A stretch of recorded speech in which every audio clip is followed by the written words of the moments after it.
থাকবো। এই বিষয়ে আলোচনার জন্য আমাদের সঙ্গে যুক্ত রয়েছেন বিএনপি চেয়ারপারসনের উপদেষ্টা হাবিবুর রহমান হাবিব। হাবিবুর রহমান হাবিব, আপনাকে আমরা স্বাগত জানাচ্ছি আমাদের অনুষ্ঠানে এবং জানতে চাই যে এনসিপির পক্ষ থেকে মঙ্গলবার হুঙ্কার ছেড়ে বলা হয়েছে যে কোনো অবস্থাতেই ফেব্রুয়ারিতে নির্বাচন নয় এবং স্পষ্ট করে তারা বলেছে নির্বাচন হবে না।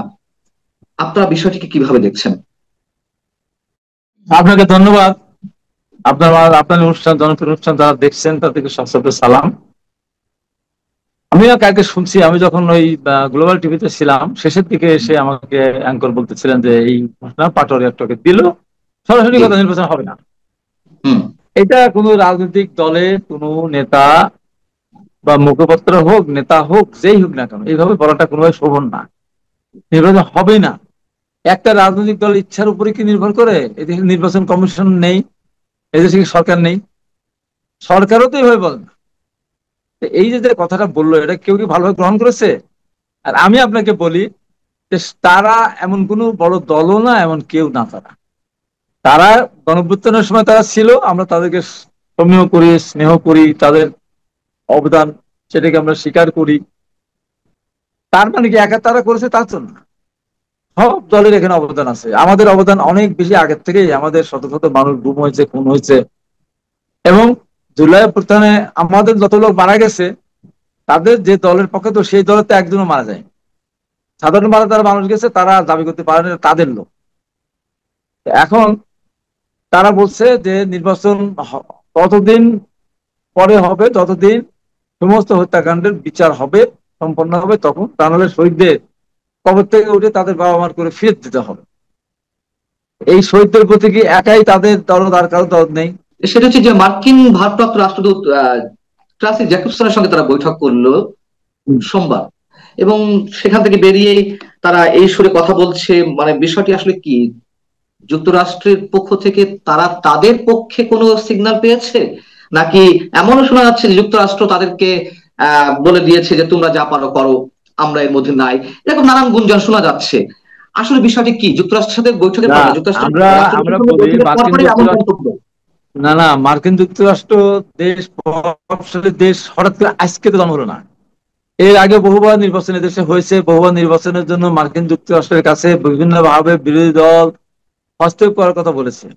মার্কিন যুক্তরাষ্ট্র বরাবরই বলে এসেছে তাদের আভ্যন্তরীণ ব্যাপার, নির্বাচন ব্যবস্থা তাদের টোটালি নিজস্ব ব্যাপার, এখানে আমাদের কোনো হস্তক্ষেপ করার কোনো অধিকার নেই। আমরা চাই এটা শুধু নির্বাচন হোক।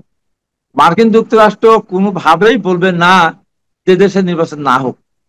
মার্কিন যুক্তরাষ্ট্র কোনোভাবেই তাদেরকে বলে দেয়নি যে ফেব্রুয়ারিতে নির্বাচন হবে না, এই কথাটা বলে দাও তোমরা। এই দেশের মানুষ অবশ্যই নির্বাচনে ভোট দিতে চায় এবং তার ভোট দিতে যাবে। আমরা হত্যাকাণ্ডের বিচার চাই, আমরা সংস্কার চাই, আমরা দেশের পরিবর্তনও চাই, দেশটার সামনে এগিয়ে যাক সে ব্যবস্থা আমরা চাই। তাই বলে নির্বাচন হবে না একটা বলে দিল আর হয়ে গেল, এটা বাস্তবতা কোনোভাবেই এটা আমি না। আমি সাধারণ মানুষের কিছু পারসেপশন অথবা যারা বিশেষজ্ঞ রয়েছেন অনেক পর্যায় থেকে যে মন্তব্যগুলো করা হচ্ছে সেটি যদি সামারি আপ করি তাদের অংশ থেকে, সেটি হচ্ছে অনেকেরই সংশয় যে আসলে নির্বাচন হবে না, যে নির্বাচনের শিডিউল বা টাইম ফ্রেম ঘোষণা করা হয়েছে এটি বিএনপি সহ অন্যান্য রাজনৈতিক দলগুলোকে একটু ঠান্ডা রাখতে এই কৌশল অবলম্বন করা হয়েছে। যখন তফসিল ঘোষণার সময় আসবে নির্বাচন কমিশনের পক্ষ থেকে ডিসেম্বরের দিকে, তখন হয়তো বলা হবে যে না, দেশে আনরেস্ট সিচুয়েশন চলছে, এই অবস্থায় কোনো নির্বাচন নয়, এমন একটি ছক নাকি সরকারের রয়েছে। আপনারা কি বিষয়গুলো হ্যাঁ, বিবেচনায় নিচ্ছেন? যারা হুমকি দিচ্ছে তাদের হুমকির কারণে যদি নির্বাচন না হয়, আমি পরিষ্কার করে বলেছি, আগেও একদিন বলেছি, আজকেও বলছি, ফেব্রুয়ারির পর এই সরকারও থাকবে না। যারা হুমকি দিচ্ছে তারাও বাংলাদেশের বাস্তবতাতে রাজনীতি করা তাদের জন্য কঠিন হয়ে দাঁড়াবে, কঠিন থেকে কঠিনতর হবে। কারণ বর্তমান সরকার তাদেরকে যে ফ্যাসিলিটি দিচ্ছে, বর্তমান সরকারকে তারা যেভাবে নিয়ন্ত্রণ করছে, বর্তমান সরকারের আমলে তারা যত সুযোগ সুবিধা পাচ্ছে, এই 5 তারিখে ফেব্রুয়ারির পরে সেনাবাহিনী এই দেশে, এই পুলিশের কাজ সেনাবাহিনী আর করবে না। তার কারণ সেনাবাহিনী আমাদের একটা গর্বের ধন, অথবা আমাদের দেশ রক্ষার জন্য অত্যন্ত প্রহরী। তারা যদি বছরের পর বছর মাঠে থাকে আর পুলিশের কাজগুলো তারা করে, তারাও মানুষের সাথে মিশতে মিশতে তারা নৈতিকতা হারিয়ে ফেলবে, মনোবল নষ্ট হয়ে যাবে, অনেক সময় অনৈতিক কাজে তারা জড়িয়ে যেতে পারে। যে কারণে সেনাবাহিনী অবশ্যই ফেব্রুয়ারির পরে এই সরকারকে আর পাহারা দিবে না। আর এই সরকারকে যদি সেনাবাহিনী পাহারা না দেয়, এই সরকারও থাকতে পারবে না। আর যারা হুঙ্কার ছাড়ছে, তারা আজকে যে পজিশনে তারা হুঙ্কার ছাড়ছে, যেভাবে তারা চলছে সরকারের প্রোটেকশনে, সেই প্রোটেকশন তারা পাবেন না। তারা যখন প্রোটেকশন পাবে না, আর একটা দেশে তখন নির্বাচন বানচাল হয়ে যাবে, সম্পূর্ণ দায় দায়িত্ব কিন্তু তাদের ঘাড়ির উপরে এসে পড়বে। তারা অতখানি দায়িত্ব পালন করতে নিতে পারবেন কিনা ঘাড়ে, তাদের 5বার চিন্তা করার দরকার আছে বলে আমি মনে করি। বলে ফেললাম, হয়ে গেল, নির্বাচন দেব না, আর নির্বাচন হবে না, এতখানি ভাবা মনে হয় ঠিক না। আমি আপনার কথা সূত্র ধরেই প্রশ্নটা করছি যে এটা সবাই বলছে, বিএনপি সহ সবাই বলছে যে এই সরকার বা ডক্টর মোহাম্মদ ইউনূস নিরপেক্ষতা হারিয়েছে এবং তারা প্রচন্ড ভাবে বিশেষ একটি রাজনৈতিক দল বা এনসিপি কে সমর্থন দিচ্ছে, নানান ধরনের সুযোগ সুবিধা দিচ্ছে, প্রোটোকল দিচ্ছে, যা এর আগে ইতিহাসে কখনো দেখা যায়নি যে প্রধানমন্ত্রী ছাড়া বা সরকারি দল ছাড়া অন্য কাউকে হবে প্রোটোকল দিতে। তো সেই জায়গা থেকে যদি একটা নির্বাচন হয়ও, সেটি সুষ্ঠু হবে কিভাবে? আপনারা কেন এটা আশা করছেন? আমি নিরপেক্ষ হলে আশা কিভাবে? করি এই কারণে, আমি আশা করছি সুষ্ঠু নির্বাচন এই কারণে হবে, এখন যারা ক্ষমতায় আছে তারা তো উপদেষ্টা থেকে নির্বাচন করতে পারবে না, উপদেষ্টাকে পদত্যাগ করে আসতে হবে তো।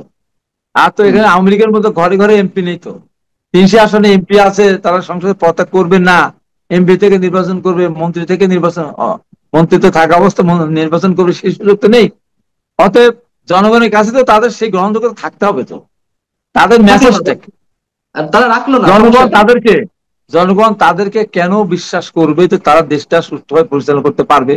একটা আন্দোলন সবাই মিলে করেছিলাম, তারা ছিল সামনের দিকে, তারা ছিল, এবং তারা বৈষম্য বিরোধী আন্দোলনের ব্যানারে তারা আন্দোলন করেছিল, সারা দেশ জাতি তাদেরকে সমর্থন দিয়েছিল।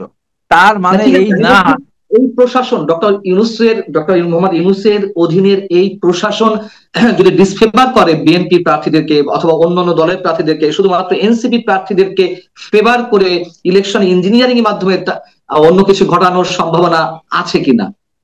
এটা চেষ্টা করলেও সফল হবে না। অতএব প্রশাসন অবশ্যই ইতিমধ্যে, আমি আবার ইতিমধ্যে প্রশাসনের সিনিয়র লেভেলের প্রত্যেকজন অফিসার এদের প্রতি খুবই বিরক্ত।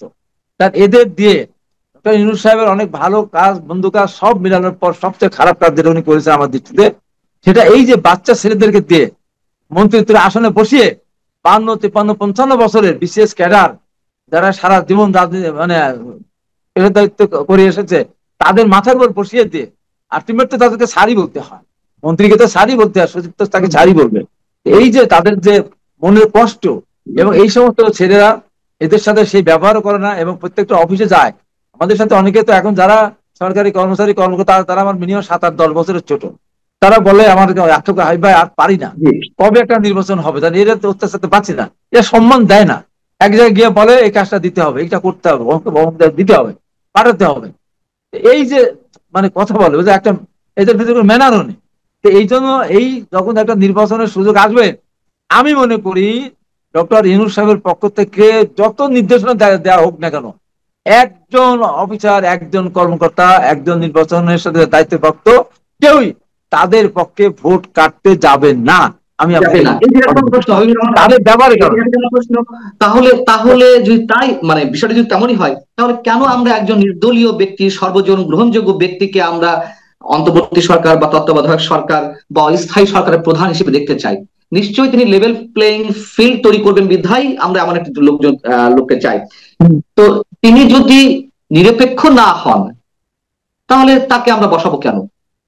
ওনার কিচ্ছু করা লাগবে না, সংসদ যখন থাকবে না, মন্ত্রী যখন থাকবে না, এমপি যখন থাকবে না, আর এখন তো ভোট কেটে দেওয়ার সে সুযোগও নাই। আম, আপনি এনসিপি নেতাদের উদ্দেশ্যে বলছিলেন বা সাবেক ছাত্র সমন্বয়ক যারা রয়েছে তাদের উদ্দেশ্যে বলছেন, যারা ম্যানার জানে না, সিনিয়র রাজনীতিবিদদের সম্মানটুকু দিতে জানে না, এদের আচার আচরণে এক ধরনের ঔদ্ধত্য প্রকাশ পায় সবসময়। কিন্তু আপনি যেমন অভিযোগ করেন, এই অভিযোগ আরো অনেক নেতা, অসংখ্য মানুষের। সেই জায়গা থেকে একটা প্রশ্ন, তারা আপনার বিরুদ্ধে অভিযোগ তুলেছেন, আপনাদের আরেক সহকর্মী বিএনপি চেয়ারপারসন উপদেষ্টা অ্যাডভোকেট ফজলুর রহমান মুক্তিযোদ্ধা তার বিরুদ্ধে অভিযোগ তুলেছেন, এবং আপনাদের বিরুদ্ধে বিএনপির হাই কমান্ডের প্রতি অ্যাকশন নেওয়ার জন্য দাবি জানিয়েছে। আপনি এই জায়গাটিতে কি বলবেন? আচ্ছা, একটা খুব ভালো প্রশ্ন আমি নিজেই উঠাতাম, মানে উঠালেন। আমার যতগুলি বক্তব্য দিয়েছি, কোনো বক্তব্য আমি কারো নাম ধরে দেইনি। সাজিদ আলম, আমি যখন বলেছি যে আমরা এত কষ্ট করলাম, নির্যাতিত হলাম, আজকে নৌকা ধানের শীষ 2 1 20 তারা স্লোগান দেয়, তাদের হাতের কাছে যা পাবেন তাই তার দিব্যাটা কেড়ে কালো কুত্তা দিয়ে খাওয়াই দেবেন। আমি কি নাম বলেছি কারো? কোন দলের নাম বলেছি? কারোর নাম বলেছি? সাজিদ আলম এই যে পোস্টার দিলে তো অন্যায় করেছে আমার প্রতি, আমি তো তার নাম বলি নাই। সে তো বলতেও যাচ্ছে না, যে বলবে তার কথা আমি বলেছি। মুক্তিযুদ্ধের ইস্যুতে যখন আপনারা কথা বলছেন, আপনি কথা বলছেন, অ্যাডভোকেট ফজলুর রহমান সাহেবরা কথা বলছেন, এবং যারাই মুক্তিযুদ্ধের ইস্যুতে কথা বলছেন তারাই টার্গেটের শিকার হচ্ছেন বা আপনাদের বিরুদ্ধে বীতশ্রদ্ধ হয়ে তারা নানান ধরনের হুমকি দিচ্ছেন, এটি আসলে কেন? আমি এই প্রশ্নের উত্তরটা একটু ছোট করে চাই। আমি ছোট করে চাই, যারা নিজেরা দায়িত্ব নিয়ে বলেছেন, জামাতের আমি ডাক্তার শফিকুর রহমান পরিষ্কার করে বলেছেন, আমরা মুক্তিযুদ্ধে অংশগ্রহণ করিনি, আমরা এক পাকিস্তান রাখতে চেয়েছিলাম, এটা বড় কিছু বিষয় না।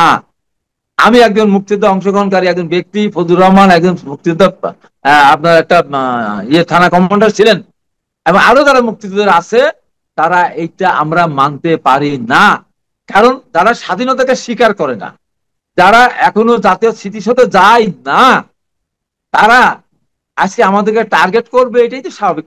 এবং এর একটা মিথ্যাবাদী দল, দেখেন আমার বিরুদ্ধে গত পরশু দিনের আগের দিন আমাকে কি দেখালো, মিরপুর থেকে আমাকে গ্রেপ্তার দেখাচ্ছে, 7 বস্তা টাকা, আরো কোটি কোটি টাকা সিন্ধুকের মধ্যে, এবং সোনা দানা ভর্তি দেখালো। আমরা জানি। না না, দেখালো, শোনেন না, কত বড় মিথ্যা কথা এরা বলে। দেখেন এইটা তারা দেখালো, কে? জামাত এটা করেছে। এবং জামাতের প্রত্যেকটা পোস্ট দেয়, এমনকি দিলাশন সাইদির জন্য আমি এত কথা বলেছি, তার ছেলে পর্যন্ত এটা শেয়ার করেছে। এই যে এটা, ওরা মিথ্যাবাদী, এরপর আর কিছু লাগে?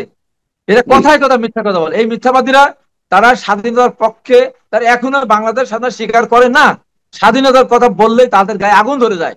তারা এক কিন্তু পাকিস্তানের এনসিপি পক্ষে নেতারাও ছিল। এনসিপি তারা নেতারাও তো আপনাদেরকে আক্রমণ করছে, এনসিপি নেতারাও আপনাদেরকে এনসিপি নেতারা, আক্রমণ ওই যে করছে। এনসিপি নেতা বুঝে না বুঝে করতেছে, ওদের পক্ষে ওদের বিরুদ্ধে বলি নাই তো। ওরা ধরেন তখন, যখন ধরেন সোহাগ হত্যাকাণ্ড সংঘটিত হলো, নৃশংস হত্যাকাণ্ড, সোহাগ কে যুবদল, হত্যা করলো কে যুবদল, ওদের ভিতরে সম্পর্ক কি? ওদের ভাঙড়ি ব্যবসায়ী দল তো। জি এখানে তারেক রহমান কি আসলো, বিএনপির কি আসলো বলেন তো? ওই রাতের জি বেলায় আপনার ইসলাম বিশ্ব থেকে বিভিন্ন বিষয় স্লোগান হলো কি, হাসিনা গেছে যে পথে, তারিখ যাবে সে পথে। বলেন কি বললো? চাঁদা ওঠে পল্টনে চলে যায় লন্ডনে।